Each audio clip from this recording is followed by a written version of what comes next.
Sejarah mencatat bahwa tarekat yang pertama kali muncul di dunia Islam itu ada pada abad ke-9 Masehi di Persia. Persia itu kalau sekarang adalah Iran dan Irak ya. Dan tarekat pertama yang ada di dunia ini adalah tarekat Thaifuriyah yang diisbatkan kepada Kanjeng Syekh Thaifur bin Isa bin Surusyan Abu Yazid Al-Bustami, atau lebih dikenal dengan nama Syekh Abu Yazid Al-Bustami. Syekh Thaifur Abu Yazid Al-Bustami adalah seorang ulama sufi berasal dari Persia yang lahir pada tahun 804 Masehi atau 188 Hijriah. Di kalangan sufi, beliau dikenal sebagai Sultanul Arifin, rajanya orang-orang bijak, rajanya para ahli ma'rifat. Beliau juga bergelar sebagai guru agung, Syekhul A'zam, dan gurunya para wali, Syekhul Aulia. Beliau wafat pada tahun 874 Masehi atau 261 Hijriah di Bustam, Iran. Jadi usia beliau kalau menurut perhitungan Hijriah itu kurang lebih di 73 tahun, sedangkan usia beliau menurut perhitungan Masehi adalah 70 tahun. Gelar beliau itu secara lengkap adalah Sultanul Arifin, Syekhul A'zam, Syekhul Aulia, Ilghusul A'zam, Qutbul Alamin, Kanjeng Syekh Thaifur bin Isa bin Surusyan Abu Yazid Al-Bustami Qaddasallahu sirrah. Jadi kalau kita artikan ke bahasa kita, jadi beliau itu adalah rajanya para arif, ya, Sultanul Arifin, guru agung, Syekhul A'zam, gurunya para wali, Syekhul Aulia, penolong tertinggi, Ghausul A'zam, lalu kutubnya seluruh alam, Qutbul Alamin, yaitu Kanjeng Syekh Thaifur bin Isa bin Surusyan Abu Yazid Al-Bustami. Semoga Allah mensucikan rahasianya, atau Qaddasallahu sirrah. Tarekat dalam Islam ini muncul sebagai sebuah metode atau praktek tasawuf yang sistematis. Munculnya tarekat tidak terlepas dari perkembangan tasawuf itu sendiri, yang pada awalnya lebih bersifat personal, kemudian berkembang menjadi bentuk perkumpulan untuk memudahkan pengamalan dan penyebaran ajaran tasawuf. Latar belakang munculnya tarekat di dunia Islam, jika ditelaah secara sosiologis dengan lebih mendalam, tampak ada hubungan antara latar belakang lahirnya pola hidup sufistik dengan perubahan dan dinamika kehidupan masyarakat. Sebagai contoh nih, adalah munculnya gerakan kehidupan zuhud dan ujlah yang dipelopori oleh Imam Hasan Al-Basri. Beliau itu ada di sekitaran 110 Hijriah, dan juga Syekh Ibrahim bin Adam 159 Hijriah. Jadi gerakan ini muncul sebagai reaksi terhadap pola hidup hedonistik. Hedonistik itu berpoya-poya yang dipraktekkan oleh para pejabat Bani Umayyah. Lalu setelah itu muncul pengaruh ajaran tasawuf dari guru agung Kanjeng Syekh Thaifur Abu Yazid Al-Bustami. Jadi kalau kita ulang sedikit, memang awal tarekat itu di zaman Syekh Abu Yazid Al-Bustami. Tapi kalau kehidupan gaya tasawuf, kehidupan seperti zuhud, ujlah, itu justru dipeloporinya lebih awal di zaman Imam Hasan Al-Basri dan juga Syekh Ibrahim bin Adam. Logikanya kan Syekh Abu Yazid ini kan lahir tahun 188 Hijriah, sedangkan Imam Hasan Al-Basri itu kan di 110 Hijriah, dan Syekh Ibrahim bin Adam itu di 159 Hijriah. Jadi kalau sama Imam Hasan Al-Basri itu bedanya kan sekitar 70 tahunan kurang lebih usianya, lebih sepuh Imam Hasan Al-Basri. Sedangkan dengan Syekh Ibrahim bin Adam itu 159 Hijriah, berarti kurang lebih ada sekitar 20-an lah kurang lebih. Jadi guru agung Syekh Abu Yazid Al-Bustami sebagai pengamal tasawuf, dan itu semakin berkembang dengan munculnya Syekh Husain Mansur Al-Halaj kesininya ya, Syekh Husain Mansur Al-Halaj, dan juga Syekh Ibnu Arabi kesininya di Andalusia atau Spanyol kalau sekarang, dan masih banyak lagi yang lainnya. Semua ini tidak bisa lepas dari adanya pengaruh gaya hidup baru di dalam masyarakat Islam yang cenderung tersilaukan oleh tipu muslihat dunia. Di kala itu banyak pemimpin-pemimpin lacut, masyarakat yang semakin carut marut, mereka menggunakan Islam hanya sebatas identitas dan seremonial saja. Jadi kemunculan tarekat di dalam Islam ini bukan sebatas catatan sejarah, karena kemunculannya memiliki latar belakang yang cukup beralasan, baik secara sosiologis maupun politis di waktu itu. Setidaknya ada dua faktor lah yang menyebabkan lahirnya gerakan tarekat pada masa itu, yaitu faktor kultural dan juga struktural. Dari segi politik, dunia Islam memang sedang mengalami krisis hebat pada waktu itu ya. Di bagian barat dunia Islam seperti wilayah Palestina, Syria, Mesir, mereka sedang menghadapi serangan orang-orang Kristen Eropa yang terkenal dengan perang salib selama kurang lebih 2 abad, dari 490 Hijriah sampai 656 Hijriah. Kalau Masihnya itu sekitaran 1096 Masehi sampai 1258 Masehi. Dan di kurun waktu itu telah terjadi 8 kali peperangan yang dahsyat. Di bagian timur, dunia Islam menghadapi serangan bangsa Mongol yang haus darah dan kekuasaan.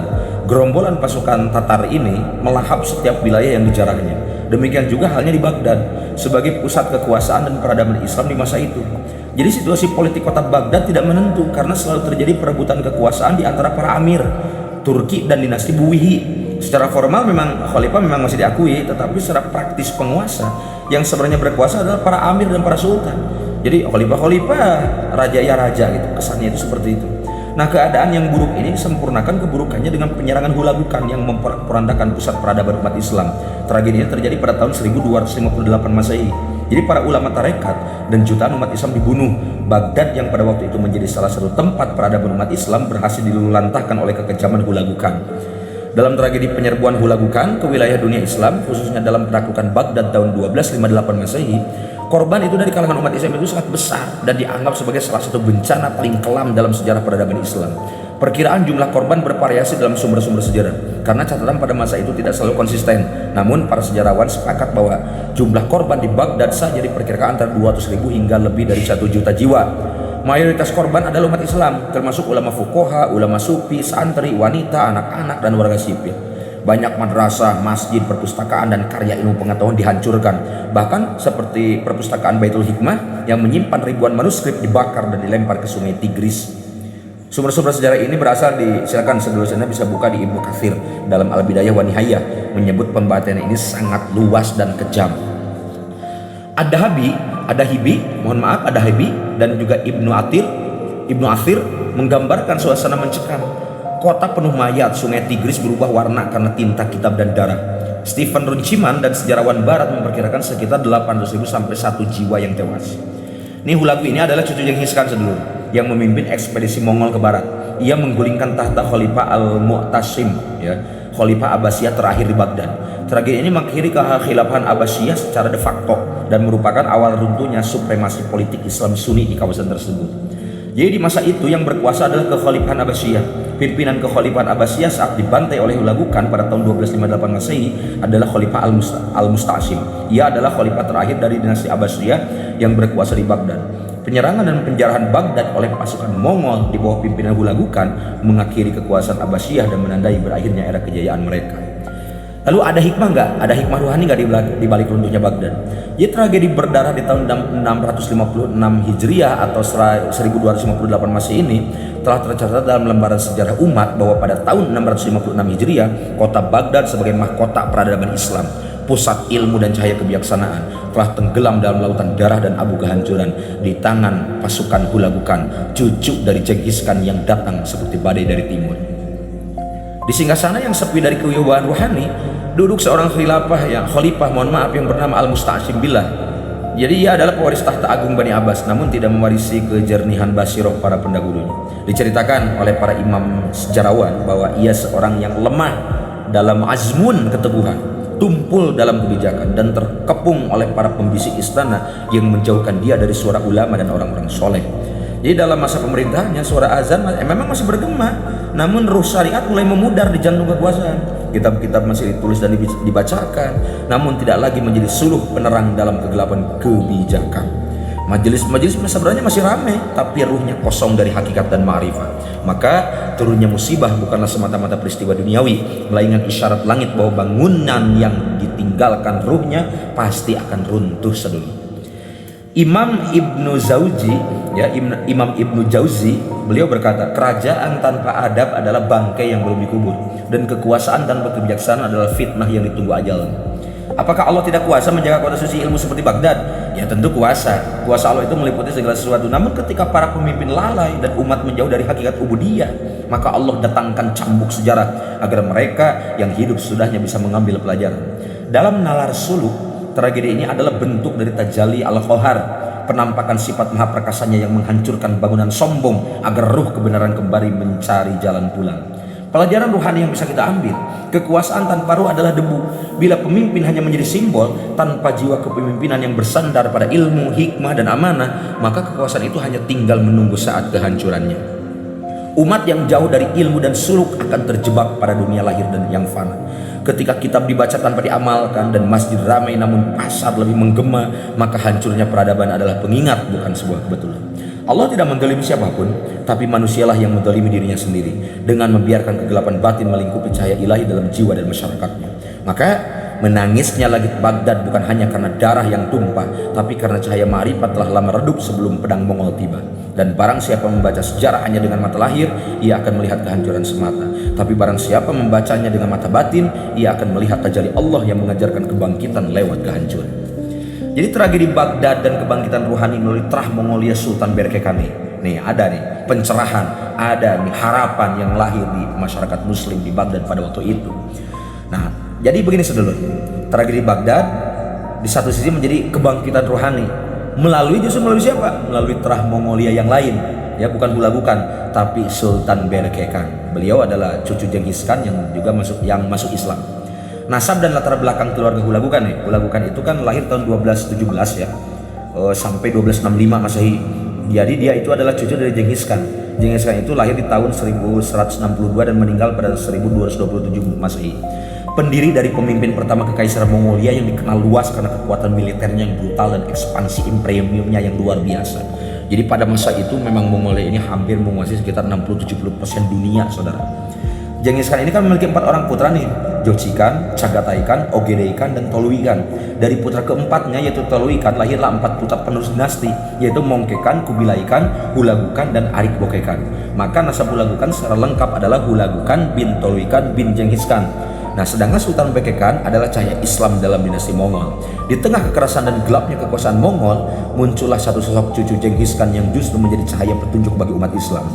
Sultan Berkekan ini lahir tahun 1209 Masehi dan meninggal pada tahun 1266 Masehi. Putra dari Jochi Khan, ya anak pertama Genghis Khan. Nah, sedangkan kan kalau Hulagu Khan itu anak dari Tolui Khan ya. Seperti itu. Nasab lengkapnya nih, kembali kepada Sultan Berkekan. Berkekan bin Jochi Khan bin Genghis Khan. Sultan Berkekan merupakan pemimpin Horde Emas atau disebut Golden Horde, salah satu pecahan besar Kekaisaran Mongol yang memang menguasai wilayah Rusia, Kaukasus itu daerah Kaukasus itu sekarang terletak di perbatasan antara Eropa Timur dan Asia Barat, tepatnya di utara Iran, selatan Rusia, dan di antara Laut Hitam dan Laut Kaspia dan Eropa Timur. Ya. Jadi kan begini saudara, seperti apa itu si Kubilai Khan ini kan menguasai daratan Cina gitu kan, dan bahkan juga di dalam sejarah Kubilai Khan ini pernah mau menjajah Sriwijaya ke tanah Jawa ya. Pada waktu itu Sriwijaya mau runtuh dan juga berdirinya sekian tahun kemudian berdirinya Majapahit gitu pada waktu itu. Sedangkan Hulagu Khan itu menguasai Persia. Nah, kalau Sultan Berkekan itu merupakan pemimpin Golden Horde ya. Jadi Golden Horde itu sekali lagi itu teritorialnya itu terletak di perbatasan antara Eropa Timur dan Asia Barat, tepatnya di utara Iran, selatan Rusia, dan di antara Laut Hitam dan Laut Kaspia dari Eropa Timur. Hidayah Islam menyinari hatinya melalui perantara seorang wali agung, yaitu Syekh Saifuddin Al-Bakharzi, seorang ulama sufi, mursyid dari tarekat Kubrawiyah yang merupakan murid langsung dari sufi agung Syekh Najmuddin Kubro. Jadi Syekh Najmuddin Kubro ini adalah pendiri atau pemegang sanad itsbat tarekat tersebut. Itu seperti itu. Jadi perang saudara Mongol dan tragedi Baghdad nih. Jadi tahun 1258 saat dunia Islam mengalami malapetaka besar yang mengguncang sendi rohani dan intelektualnya, Hulagu Khan dengan pasukannya yang brutal menyerbu Baghdad sebagai pusat kekhalifahan Abbasiyah di bawah Mu'tasim Billah ya, yang pemimpin Lacut itu, dan menghancurkan kota itu hingga rata dengan tanah. Ribuan ulama fuqaha, ulama sufi, wanita, dan anak-anak dibantai. Khalifah Al-Musta'sim ini terbunuh dan perpustakaan Baitul Hikmah dibakar.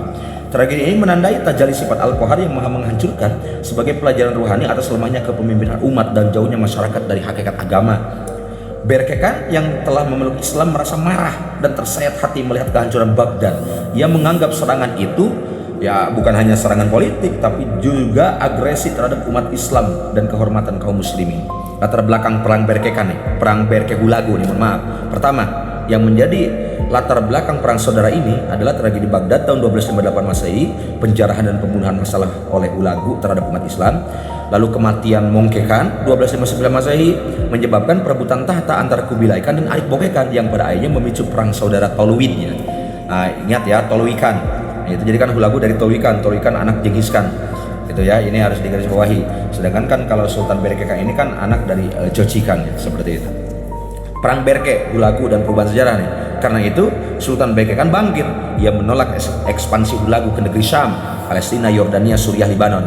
Meskipun sempat terlambat menghentikan invasi ke Persia, ia tidak ingin kecolongan kedua kalinya. Jadi begini saudara, Hulagu Khan ini setelah membantai Persia, membantai Baghdad, jadi dia berencana menjajah negeri Syam. Jadi negeri Syam itu kalau sekarang Palestina, Yordania, Suriah, Libanon gitu. Nah, Sultan Berkekan ini nggak mau kecolongan dua kali. Sultan Berkekan bersekutu dengan dinasti Mamluk di Mesir yang juga tengah bersiap menghadapi ancaman Mongol. Ia juga mendukung saudaranya yakni Arik Boke Khan dalam perang melawan Kubilai Khan sebagai bagian dari strategi membelah kekuatan musuh. Ini luar biasa Sultan Berkekan ya. Jadi pada waktu itu memang posisinya itu Arik Boke Khan sedang perang juga tuh melawan Kubilai Khan gitu. Jadi enak nih. Jadi Sultan Berke Khan memanfaatkan perang saudara keempat saudara ini, anak Tolui Khan, cucu Jenghis Khan dari Tolui Khan kan. Sekali lagi Tolui Khan itu kan punya anak Mongke Khan, Kubilai Khan, Hulagu Khan, dan Arik Boke Khan. Arik Boke Khan ini sedang bermasalah juga dengan Kubilai Khan. Nah jadi pada waktu itu Sultan Berke Khan sengaja gitu kan membuat sebuah kerjasama, memanfaatkan perang saudara anak Tolui Khan itu ya. Pasukan Berke Khan dipimpin oleh adiknya Nogai Khan menyerbu wilayah Ilkhanat ya, kekuasaan Hulagu. Jadi kekuasaan Persia ini, Baghdad ini setelah dikuasai oleh Hulagu dikenal di wilayah Ilkhanat ya. Pertempuran besar terjadi di dekat Sungai Terek, sungai yang mengalir melalui Kaukasus hingga Laut Kaspia. Dalam pertempuran ini pasukan Hulagu mengalami kekalahan telak. Dampak perang Berke Hulagu nih: 1. Menghentikan ekspansi Hulagu ke wilayah Islam, lalu memperkuat posisi umat Islam di Mesir dan Syam, lalu memecah kekaisaran Mongol menjadi wilayah-wilayah independen terutama Golden Horde dan Ilkhanat, lalu menandai babak baru masuknya unsur Islam dalam struktur kekuasaan Mongol. Luar biasa nih, gitu kan. Jadi sekali lagi hikmah di balik runtuhnya Baghdad ini, Allah mempersiapkan sesuatu yang luar biasa. Justru dari keturunan Jenghis Khan sendiri yang masuk Islam, yakni Sultan Berke Khan yang masuk Islam melalui ulama sufi, ulama tarekat, ya garis bawahi, ulama tarekat, bukan ulama dunia gitu, bukan ulama yang hanya memegang syariat tanpa memegang hakikat. Hulagu Khan ini mati ya pada tahun 1265 Masehi gitu kan. Tak lama setelah kekalahan tersebut maka berakhirlah kekejaman kekuasaannya, dan sejarah mencatat seorang cucu Jenghis Khan menghancurkan Baghdad dan cucu yang lainnya membelanya gitu kan. Jadi Hulagu Khan menjadi penghancur Baghdad dan Berke Khan menjadi pembelanya. Hikmah dari sejarah, peristiwa ini bukan sekedar perang saudara antara keturunan Mongol, ia adalah medan tajalli Allah, tempat di mana iman menundukkan darah dan hidayah menundukkan kekuasaan. Sultan Berke Khan menjadi simbol bahwa kekuasaan tak selalu melahirkan kezaliman, dan hidayah dapat bersinar bahkan di dalam istana kekaisaran paling kejam sekalipun. Kerunyaman politik dan krisis kekuasaan ini membawa dampak negatif bagi kehidupan umat Islam di wilayah tersebut. Pada masa itu umat Islam mengalami masa disintegrasi sosial yang sangat parah. Pertentangan antara golongan banyak terjadi, seperti antara golongan Sunni dengan Syiah, golongan Turki dan golongan Arab dan juga Persia. Selain itu, keadaan semakin diperparah oleh suasana banjir yang melanda Sungai Dajlah yang mengakibatkan separuh dari tanah Irak menjadi rusak. Akibatnya, kehidupan sosial merosot, keamanan terganggu, dan kehancuran umat Islam semakin terasa di mana-mana. Masyarakat Islam memiliki warisan kultural dari ulama sebelumnya yang dapat digunakan sebagai pegangan. Mereka kembali kepada ajaran tasawuf yang dikemas dalam ajaran tarekat, dan yang tidak kalah pentingnya adalah kepedulian para ulama sufi. Mereka memberikan pengayoman kepada masyarakat Islam yang sedang mengalami krisis moral yang sangat hebat, ibarat anak ayam kehilangan induknya. Dengan dibukakannya kembali ajaran tasawuf kepada orang awam, secara praktis akan lebih berfungsi sebagai psikoterapi yang bersifat massal. Maka kemudian banyak orang awam yang memasuki majelis zikir dan halakohnya para ulama sufi yang lama-kelamaan berkembang menjadi suatu kelompok tersendiri eksklusif yang disebut dengan tarekat atau thariqah. Di antara para ulama sufi ini yang kemudian memberikan pengayoman kepada masyarakat umum untuk mengamalkan tasawuf secara praktis, tasawuf amali, dan bisa dikatakan menjadi penyempurna ajaran tasawuf yang diajarkan oleh ulama-ulama sebelumnya. Jadi dilanjutkan nih penyempurnanya oleh Hujatul Islam Imam Abu Hamid Muhammad Al-Ghazali, atau kita lebih mengenalnya dengan Hujatul Islam Imam Al-Ghazali ya. Lalu kemudian diikuti oleh ulama sufi berikutnya seperti Sultanul Auliya yang Syekh Abdul Qadir Jilani, lalu Syekh Ahmad Ali Arifai. Ketika tokoh sufi ini tersebut kemudian dianggap sebagai pendiri tarekat Ghazaliyah untuk Imam Ghazali, tarekat Qadiriyah untuk Syekh Abdul Qadir Jilani, dan tarekat Arifaiyah untuk siapa? Syekh Ahmad Ali Arifai, yang tetap berkembang sampai sekarang. Sejarah perkembangan tarekat secara garis besar dilakukan melalui 3 tahap, yaitu tahap khonaqah, tahap thariqah, dan tahap ta'ifah. Nah, tahap khonaqah ini apa? Jadi sebelum ada bahasa thariqah ini ya, khonaqah ini secara makna, khonaqah adalah bangunan atau tempat yang secara khusus digunakan sebagai pusat kegiatan dan pertemuan bagi para sufi, terutama dalam tradisi tarekat. Di khonaqah para sufi melakukan ritual spiritual, belajar dan berujlah untuk mendekatkan diri kepada Allah Subhanahu wa taala. Tahap khonaqah pusat pertemuan para ulama sufi, di mana seorang syekh mempunyai sejumlah murid yang hidup bersama-sama di bawah aturan dari syekh mursyid harus diikuti oleh para murid. Kontemplasi dan latihan-latihan spiritual dilakukan secara individual ataupun berjamaah. Ini terjadi dan dimulai sekitar abad 9 Masehi. Gerakan ini mempunyai masa keemasan tasawuf. Lalu muncullah tahap toriko atau tarekat dalam bahasa Arab kan secara harfiah berarti jalan atau metode. Dalam konteks tasawuf, toriko mengacu pada jalan atau metode yang ditempuh oleh seorang sufi untuk mendekatkan diri kepada Allah melalui penyucian jiwa dan hati. Toriko juga bisa merujuk pada organisasi atau perkumpulan yang didirikan berdasarkan ajaran seorang mursyid, guru spiritual dalam aliran tarekat tertentu. Sekitar abad 9 Masehi, di sini sudah terbentuk ajaran-ajaran, peraturan dan metode tasawuf. Pada masa inilah muncul pusat-pusat yang mengajarkan tasawuf dengan silsilahnya masing-masing. Pada akhirnya berkembanglah metode-metode kolektif baru untuk mencapai kedekatan diri kepada Allah Subhanahu wa taala. Di sini tasawuf telah mencapai kedekatan diri kepada Tuhan. Dari sini pula tasawuf telah mengambil bentuk, pola ataupun cara agar pengikutnya bisa menyempurnakan syariat dan hakikat, yang dimana tarekat menjadi jembatannya agar sampai pada makom ma'rifah. Lalu muncul tahap taifah, taifah. Dalam konteks tarekat dan perjalanan spiritual suluk, taifah ini merupakan tahap awal dalam meniti jalan menuju Allah, suluk ilallah. Kata taifah ini secara bahasa berarti kan kelompok atau golongan, namun dalam istilah tasawuf ia mengacu pada tahapan ketika seorang murid salik mulai bergabung dengan komunitas spiritual atau jamaah tarekat yang membimbingnya menuju ma'rifatullah. Di sini terjadi transisi misi, ajaran dan peraturan kepada pengikut. Pada masa ini muncul kelompok tasawuf yang mempunyai cabang di tempat lain. Pada tahap taifah inilah tarekat mengandung arti lain, yaitu kelompok sufi yang melestarikan ajaran syekh tertentu. Tercatatlah tarekat-tarekat yang ada di dunia dan berkembang secara pesat di kalangan umat Islam. Ini di antara beberapa tarekat yang Abah susun di dalam kitab Sajadah yang Mulia. Pertama yang jelas tarekat awal yang tadi dibahas di awal di depan, yaitu tarekat Taifuriyah yang didirikan oleh Kanjeng Syekh Thaifur bin Isa bin Surusan Abu Yazid Al-Bustami. Beliau lahir sekali lagi pada tahun 804 Masehi atau 188 Hijriah dan wafat pada tahun 874 Masehi dan 261 Hijriah wafatnya. Tarekat Junaidiyah didirikan oleh Syekh Abu Qasim Al-Junaid bin Muhammad Al-Baghdadi. Beliau lahir tahun 825 Masehi atau 210 Hijriah dan meninggal pada tahun 910 Masehi atau 298 Hijriah. Lalu muncul tarekat Al-Ghazaliyah didirikan oleh Hujatul Islam Imam Abu Hamid Muhammad Al-Ghazali. Beliau lahir tahun 1058 Masehi atau 450 Hijriah dan wafat pada tahun 1111 Masehi atau 505 Hijriah. Lalu muncul tarekat Qadiriyah didirikan oleh Syekh Abdul Qadir Jilani Al-Baghdadi. Beliau lahir pada tahun 1078 Masehi atau 470 Hijriah atau kalau Masehnya itu 1166 Masehi sampai 561 Hijriah. Tarekat Rifaiyah didirikan oleh Syekh Ahmad bin Ali Abul Abbas Ar-Rifai. Nah, beliau ini lahir tahun 1118 Masehi atau 512 Hijriah dan wafat pada tahun 1182 Masehi atau 578 Hijriah. Lalu tarekat Kubrawiyah didirikan oleh Syekh Najmuddin Kubro. Beliau lahir pada tahun 1145 Masehi atau 540 Hijriah dan wafat pada tahun 1221 Masehi atau 618 Hijriah. Lalu muncul tarekat Sadziliyah didirikan oleh Tuan Syekh Imam Abu Hasan Asadili. Beliau lahir tahun 1197 Masehi atau 593 Hijriah dan wafat pada tahun 1258 Masehi atau 656 Hijriah. Lalu muncul tarekat Maulawiyah didirikan oleh Syekh Jalaluddin Rumi yang lahir pada tahun 1207 Masehi atau 604 Hijriah dan wafat pada tahun 1273 Masehi atau 672 Hijriah. Lalu muncul tarekat Naqsabandiyah didirikan oleh Syekh Muhammad Bahuri An-Naqsabandi, lahir pada tahun 1317 Masehi atau 717 Hijriah dan wafat pada tahun 1389 Masehi atau 791 Hijriah. Lalu muncul juga setelah itu tarekat Syatoriyah didirikan oleh Syekh Abdullah Asy-Syatori.